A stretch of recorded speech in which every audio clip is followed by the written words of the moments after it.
Salam sejahtera. Assalamualaikum warahmatullahi wabarakatuh. Salam sejahtera, shalom, om swastiastu, nama budaya untuk kita semua. Hari ini saya dipercaya oleh teman-teman panitia SMKUB untuk men-sharingkan terkait strategi penyusunan pembahasan artikel jurnal sesuai dengan standar jurnal yang dituju terkait dengan topik penelitian saya.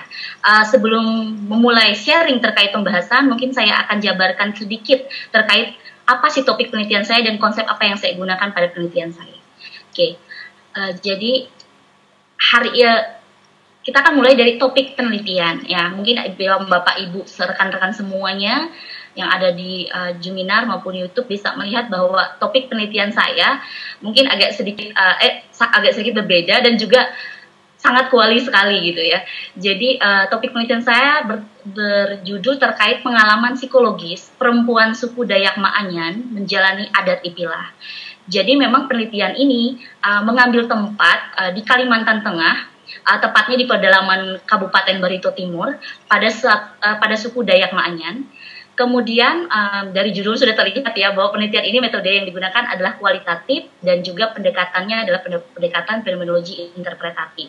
Nah, penelitian ini sendiri menghasilkan 10 tema dan didapat dengan satu tema utama. Nah, sekelas informasi bahwa penelitian ini sebenarnya berada di bawah bimbingan ketua jurusan kita, yaitu Ibu Asti Melani Astari dan juga Dr. Reti. Jadi saya juga mohon izin ke beliau berdua untuk berbagi pengalaman sharing terkait penelitian yang kami lakukan bersama. Okay. Sebelum memasuki ke bagaimana saya membuat pembahasan, mungkin tadi secara teknis sudah semua dijelaskan oleh pemateri pertama, 2, dan ketiga. Teman-teman yang lainnya sudah sharing terkait teknis dan juga bagaimana idealnya membuat sebuah pembahasan. Jadi saya akan coba untuk men-sharingkan terkait bagaimana praktisnya atau bagaimana saya mengeksekusi konsep yang diberikan beliau-beliau sebelumnya tadi. Nah, untuk melakukan pembahasan artikel jurnal yang pada jurnal bereputasi ataupun jurnal internasional, saya memang secara personal itu membagi ke dalam 2 tahap.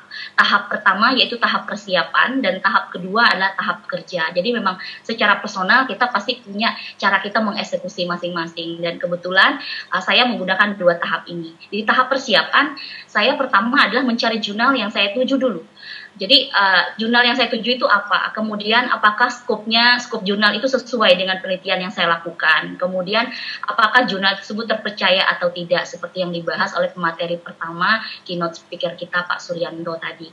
Kemudian setelah saya menemukan jurnal apa yang saya tuju, kemudian saya melihat skopnya sesuai dengan penelitian saya, kemudian hasil penelitian saya itu bisa diterapkan, bisa dimasuk ke jurnal tersebut, maka yang saya lakukan adalah mendownload atau mengunduh author guideline-nya atau peraturan bagi author atau penulis itu sendiri dari jurnal yang saya tuju. Jadi misalkan di sini kebetulan saya mengambil dari jurnal International Journal of Psychiatric Nursing, jadi saya mendownload author guideline-nya dulu.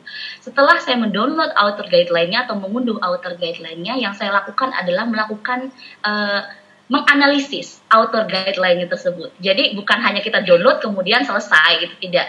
Kita baca aja nanti ikuti, enggak. Yang kita lakukan adalah menganalisis dulu. Saya menganalisis dari bagaimana artikel kita tuh harus ditulis, bagaimana judulnya nanti, seperti apa sampai ke pembahasan. Mungkin di sini saya akan fokus pada bagaimana saya menganalisis pembahasan. Nah, pada pembahasan yang saya analisis pada saat itu adalah terkait author guideline adalah kriteria pembahasan seperti apa yang dianjurkan oleh jurnal tersebut. Jadi memang setiap jurnal yang kita tuju itu seperti yang Pak Suryanto bilang tadi punya masing-masing author guideline. Jadi tidak sama. Ada yang memisah, misalkan kayak finding and discussion-nya dipisah, ada yang digabung, ada yang sebenarnya discussion-nya itu malah penjelasannya mungkin poin temuan penelitian itu lebih banyak implikasinya dijelaskan di kesimpulan seperti itu. Jadi memang berbeda jurnal, berbeda juga author guideline-nya, meskipun rata-rata seperti finding and discussion-nya rata-rata sama sebenarnya isi di dalamnya kalau kita analisis, cuman memang penempatan kemudian poin-poin titik poinnya yang mereka agak bedakan. Nah, kemudian author guideline yang kita download ya harus sesuai dengan metodologi kita. Kalau misalkan saya contohnya menggunakan metodologi kualitatif, ya saya mendownload author guideline terkait metode kualitatif. Jadi kalau saya kualitatif ya saya mengambil kualitatif bukan yang kuanti author guideline-nya. Kemudian karena penelitian ini adalah penelitian kualitatif dan hasil penelitian itu berupa tema, maka yang saya lakukan, tema itu kan banyak itu. Dari tema penelitian saya aja, itu topik saya aja dapat 10 tema. Nah, kemudian saya pilih tema mana yang sesuai dengan scope jurnal tersebut. Jadi nggak semua tema kita ambil, tapi kita pilih yang mana scope, yang tema kita itu yang benar-benar sesuai dengan scope. Kemudian terminologinya itu bisa digunakan secara internasional. Kalau pada saat itu yang menjadi landasan saya, indikator saya dalam mempersiapkan pembahasan. Oke, setelah itu di sini adalah salah contoh jurnal di mana skopnya bahwa di jurnal yang saya tuju itu mereka menerima semua semua topik terkait psychiatric nursing, kemudian dan di jurnal yang saya tuju itu membedakan antara finding atau hasil dengan discussion, jadi tidak digabung. Kalau Bang Kipli, Mas Zulkifli tadi menyebutkan di jurnal yang beliau tuju itu digabung, nah di tempat saya itu dipisah, gitu ya, tidak digabung. Oke, mungkin kita lanjut. Nah, ini terkait yang tadi memilah tema. Nah, dari tema yang saya dapat, dari penelitian topik yang saya lakukan itu ada 10 tema yang saya dapatkan. Nah, dari 10 tema ini dianalisis. Saya analisis yang mana yang benar-benar kira-kira ini bisa masuk ke skop jurnal tersebut dan juga konsepnya itu lebih mudah saya untuk membahasnya. Kemudian juga ini bisa sebenarnya digunakan oleh maksudnya jadi referensi untuk orang lain, tidak hanya dari Indonesia seperti itu. Nah, kemudian dari 10 tema ini saya dapatkan yaitu tema keempat terkait mendapatkan stigma ngampang seumur hidup. Jadi lebih stigma itulah yang saya ambil untuk menjadi artikel saya yang saya buat manuskripnya. Oke, yang kedua, yang selanjutnya adalah masuk ke tahap kerja. Di tahap kerja, setelah saya memilih tema mana yang sesuai dengan skop jurnal saya, nah, kalau saya memulai menyusun pembahasan sesuai author guideline-nya. Nah, tadi di tahap persiapan kita kan analisis. Nah, di saat analisis tersebut, kita mungkin pasti akan tahu poin apa sebenarnya yang diinginkan oleh jurnal itu sendiri. Nah, pada jurnal yang saya tuju kemarin, itu mereka sebenarnya waktu dianalisis itu ada 5 poin yang harus ada di dalam pembahasan jurnal itu menurut jurnal yang saya tuju.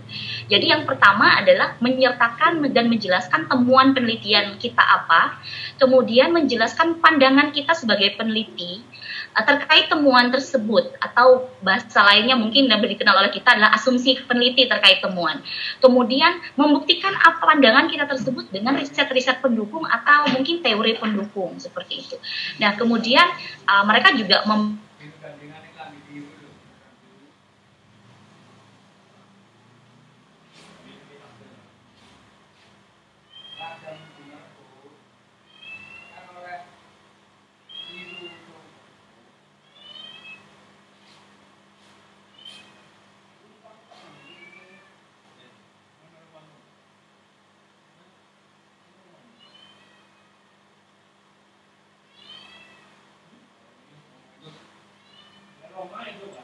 Halo, Dr. Seladawati. Apakah masih tersambung saat ini?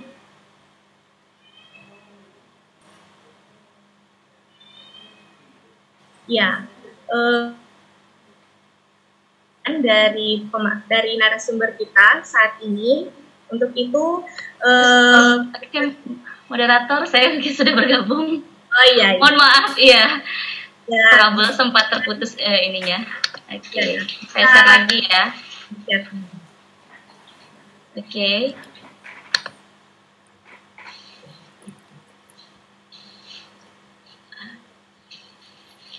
Apakah sudah bisa muncul di layar? Sudah, Ibu. Oke, terima kasih. Saya lanjutkan ya, moderator, ya, mohon izin. Jadi untuk di poin 1 itu mereka memintanya lebih banyak dibahas terkait di poin finding atau hasil temuan. Jadi memang lebih banyak di sana. Kemudian untuk poin 2, 3 dan 4 itulah yang kita bahas di pembahasan atau discussion. Kemudian poin kelima itu lebih banyak dijabarkan pada hasil pada kesimpulan. Nah, ini salah satu contoh bagaimana saya menjelaskan asumsi peneliti dari temuan. Kalau yang pertama tadi, di sini adalah contoh pemaparan yang ada di samping. Bisa Bapak Ibu lihat bahwa bagaimana hasil temuan itu dipaparkan. Kemudian seperti ini contohnya, mungkin membuktikan asumsi peneliti terkait teori pendukung dan memberikan alternatif solusi terkait masalah. Oke. Nah, itu untuk bagaimana peneliti saya sendiri membuat artikel atau manuskripnya itu berdasarkan author guideline-nya. Nah, sekarang mungkin masuk ke topik berikutnya, yaitu bagaimana sebenarnya peneliti atau author pada saat itu melakukan pembahasan terkait terutama pada metodologi kualitatif. Jadi memang pada metodologi kualitatif agak berbeda sedikit dari metodenya kuantitatif terkait bagaimana memaparkan pembahasan. Nah, pada kualitatif itu kita pertama harus memaparkan hasil temuan. Nah, hasil temuan itu kalau mungkin di kuantitatif kan biasanya ada tabel, kita menjelaskan angka-angka. Nah, kalau di kualitatif kita lebih banyak menjelaskan terkait tema. Dan di tema itu harus dijelaskan berdasarkan konteks penelitian kita sendiri. Jadi misalkan saya menemukan misalkan satu tema adalah takut memulai hidup baru. Nah, takut memulai hidup baru di dalam konteks penelitian itu apa sebenarnya maksudnya. Jadi seperti itu, lebih memaparkan bagaimana hasil temuannya. Kemudian memasukkan kutipan atau ungkapan partisipan. Jadi memang ini yang wajib dilakukan pada penelitian kualitatif. Sebenarnya sama aja kayak di kuantitatif kan Anda memasukkan hasil tabelnya mungkin. Nah, di kualitatif kita memasukkan kutipan dari wawancara kita. Nah, kutipan ini kalau memang kita menggunakan menggunakan bahasa daerah seperti saya, wawancara saya dilakukan dalam bahasa Dayak Maanyan, sehingga otomatis kutipan itu adalah kutipan berbahasa Dayak. Nah, kita tetap harus wajib menyertakan bahasa aslinya. Kemudian kita translatekan di dalam bahasa Inggris, atau kalau misalkan di Indonesia kita translatekan ke dalam bahasa Indonesia. Kenapa demikian? Karena ini ternyata punya poin lebih saat Anda submit ke jurnal gitu ya. Ternyata ini jadi poin lebih bagi mereka begitu Anda menggunakan bahasa aslinya seperti itu. Nah, kemudian memasukkan pandangan peneliti terkait temuan. Jadi memang pada saat itu author itu peneliti saya sendiri itu memaparkan keterikatan antara setiap tema. Jadi dari stigma ngampang itu ada 4 tema utama yang saya dapatkan. Nah, itu dipaparkan keterikatannya seperti itu. Kemudian temuan utama dari dampak stigma ngampang itu apa gitu, itu yang dipaparkan pada saat itu. Kemudian masukkan teori dan riset pendukung asumsi kita, baik dia pro atau kontra seperti yang dijelaskan oleh Pak Suryanto tadi, baik kontra atau pro, baik sesuai yang kita inginkan atau tidak, itu harusnya tidak disembunyikan. Jadi memang kita masukkan ke sana, tapi sebelum kita membahas memasukkan riset pendukung, itu kita terlebih dahulu menganalisis dulu konsep topiknya. Konsep topik yang kita bahas apa sebenarnya? Kenapa? Ini mempermudah kita dalam mencari literatur atau riset pendukung. Kemudian memang wajib untuk menggunakan teori atau riset pendukung yang sesuai konsep topik kita. Jadi jangan dicampur aduk atau jangan keluar konteks seperti itu. Kalau kita membahas tentang sosial stigma, ya berarti konsep yang kita bahas adalah tentang sosial stigma seperti itu. Kemudian masukkan solusi terkait temuan atau implikasi pada ilmu pengetahuan. Saya rasa bahwa di kuali atau kuanti ini sama gitu ya. Oke, ini adalah contoh. Ya. Oke, terima kasih. Nah, ini adalah salah contoh bagaimana saya memaparkan terkait hasil temuan terkait adat ipilah ini sendiri dari stigma ngampangnya itu. Jadi, paparan hasil temuan berdasarkan penelitian konteks kualitatif bahwa ternyata perempuan yang menjalani adat ipilah itu mendapatkan stigma. Yang stigmanya disebut adalah stigma ngampang, dan ternyata stigma ini mempengaruhi psikologis perempuan suku Dayak Maanyan dalam kehidupannya sehari-hari di kemudian setelah acara itu berakhir. Kemudian ini adalah salah satu contoh bagaimana saya memaparkan terkait kutipan ungkapan partisipan dalam pembahasan saya dalam findingnya, bukan di dalam pembahasannya, tapi dalam finding pisah gitu. Jadi di sana kalau Anda lihat di bagian yang dicetak miring atau di garis dicetak miring seperti ini, itu adalah bahasa Dayaknya. Dan kemudian bahasa Dayak itu ditranslatekan ke dalam bahasa Inggris. Jadi memang masih menggunakan bahasa asli. Dan ini ternyata punya poin lebih begitu digunakan pada jurnal internasional. Kemudian ini adalah contoh bagaimana peneliti memasukkan pandangan penelitian terkait pandangan peneliti terkait paparan keterikatan setiap tema dan juga temuan utama, bahwa ternyata temuan utamanya sosial stigma ngampang itu berpengaruh bahkan memiliki dampak secara psikologis sampai ada tanda-tanda minor dari PTSD yang ditimbulkan.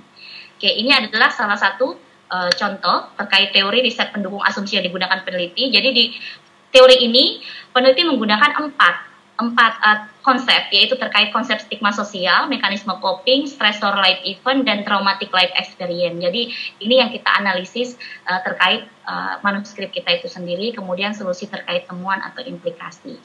Oke, nah beberapa hal yang mungkin saya ingin memberikan sebuah highlight gitu terkait bahwa ternyata ada satu hal krusial yang ditemukan pada penelitian ini, bahwa ternyata praktik-praktik terkait kultur beli di masyarakat itu ternyata dipandang sebagai sesuatu yang normal dan bisa dimaklumi gitu, bahkan oleh petugas kesehatannya sendiri. Nah, ironisnya praktik inilah yang dianggap oleh masyarakat dan petugas kesehatan pada saat saya meneliti itu tidak perlu direspon secara berlebihan.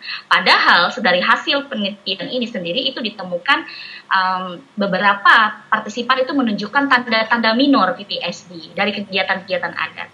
Oke.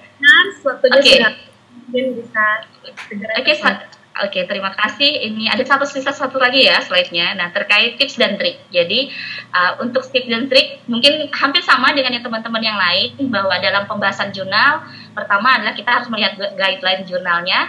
Yang pertama sama seperti yang dijelaskan tadi Nurse Wahyu, bahwa cari satu contoh artikel yang dipublis supaya kita bisa melihat pembahasannya itu seperti apa, bagaimana mereka menyajikan artikelnya.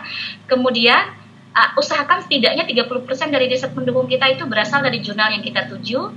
Kemudian perhatikan grammar, karena memang ini kendala saya pada saat itu, dan pastikan orang kalau memang membutuhkan bantuan profesional terkait tata bahasa atau grammarnya, alangkah lebih baiknya gunakan bantuan profesional. Tapi pastikan bahwa orang yang tersebut yang Anda minta bantuan itu familiar dengan penelitian kesehatan dan dia paham terkait bahasa-bahasa yang biasa digunakan di penelitian kesehatan.